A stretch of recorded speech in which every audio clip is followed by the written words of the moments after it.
Okay, let's talk about the laptops currently in 2024 for used laptops. This I got for $170. You can get these for around this price, maybe 200 plus. Depends on what's happening, whether you're getting a power cord, whether there's a hard drive in here. But this came with everything I needed.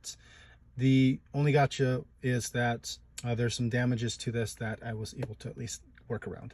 But yeah, this is the EliteBook 840 G7. This is a 4-year-old laptop for $170 that I got it for. I'm going to walk through the ports and then through some of the specs afterwards. So for the ports, we have a power barrel, HDMI 1.4B. Now this is a 4-year-old laptop. This is fine. It's 4K 30 frames a second. Then we have two USB-Cs, but these are actually Thunderbolt ports, which means you can connect an eGPU to this, an external graphics card, or you can power or charge the laptop this way if you wanted to.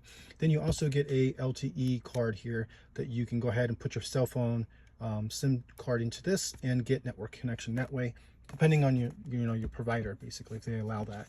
Kingston SingLock USB-A ports. I believe there's USB-C, or sorry, USB 3.1, and then one of them has active power with a combo headphone jack and a smart card reader, and that's it for the ports. Then we have a fingerprint reader. When you open it up, it's a nice fingerprint reader. It's quick.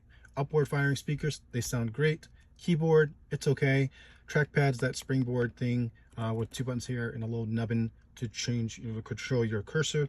Then on top we have the webcam with microphone. This is a privacy version and also has the IR edition for Windows Hello. This is a 400 nit 14-inch LCD display that has 72% for NTSC, so fairly color accurate. It's not amazing, but it definitely is really, really good for something that is sub $200 that you're going to get anywhere on the market. That's it for that. Other than that, it's a business laptop, so every screw that you see here is exposed. Nothing's hidden.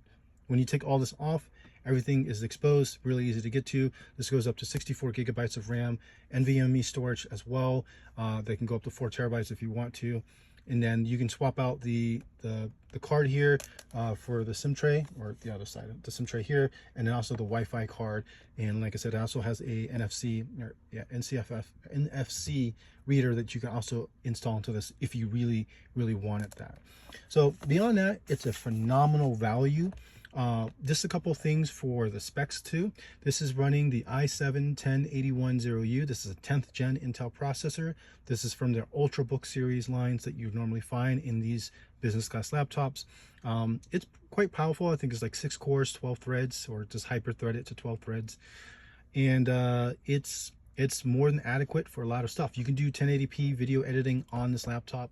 Okay, so this is a 4K clip playing on his through DaVinci Resolve. So I'm going to go ahead and play this real quick. Okay, so I'm choppy testing at first. 4K recording and see how it'll work in DaVinci Resolve on the laptop.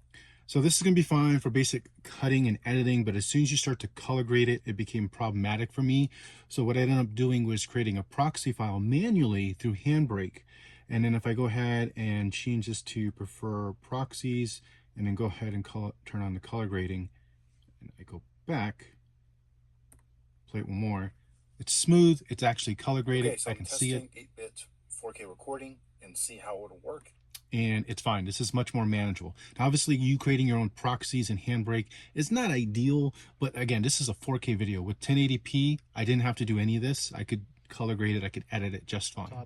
It's going to work just fine. It has H.264, H.265, VP9, VP8 encoders and decoders. I think it also has AV1 decoder, if I'm not mistaken. It doesn't have the encoder, but it has the decoder for that.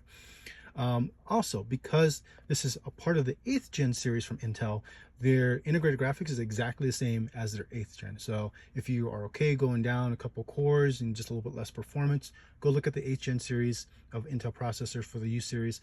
You're really not going to lose that much performance. This compared from the 8th gen, this is the highest version of i7 that you can get. Most 10th gens are still 4 cores over the 8th gen. This is just the 6 core version, unless you go to their higher spec lineups of like the H series, I believe it's also the HX. But anyways, these series that have like way more power budgets, than what this laptop here has. So beyond that, there's not much else to say. This is a phenomenal value that you'll get for how much you're paying for this. There's a lot of stuff on the market that you can be running into that's problematic, but in general, get business class laptops because, for example, I can go to YouTube, I can go to HP's website. They tell me how to service every bit of component in this laptop. So if it's memory, if it's NVMe storage, if it's changing out the Wi-Fi cards or the battery, they have guides on all that. And because these are business class, you can also get things like cases. So this is a black case I got for this here. So when you're buying these and they're all beat up and you're like, oh, I don't really want to spend that much money for that crappy looking thing. If it looks great on the inside, then you can just get an external case for like $20 and it'll hide all this stuff. So like there's a little blemish here. The back here is chipped. And then the bottom's obviously just like scratched up and dented. Like it's not a perfect fit, but that case will hide all of it. When I snap it on and it's all in place, it looks like a laptop that's not all badly damaged. So yeah, your mileage will definitely vary. You can have ways to mitigate stuff because it is business class. You're gonna have a bunch of replacement parts, a bunch of guides on how to replace this stuff. I'm gonna show you one more thing for an example of what not to get. This one I paid $100 for, and definitely worth the price. But there's no case available for this. The battery replacements, there's $70 minimum. I can get a battery replacement for this laptop for like 30 bucks. If anything breaks in here, I have to buy a broken version to replace the version here. This is not a very common laptop specifically, and it has a lot of creature comfort. So like it does have the Thunderbolt 3 USB-C ports here. It does have a fingerprint reader with Windows Hello and the IR Blaster stuff, but it has a cheap LCD display. You know, it has a lot of creature comforts in here as well. But in terms of everything I get from this one here, it's a better value because I have the opportunity to come back and fix things. Where else with this, if this breaks, I'm kind of just out of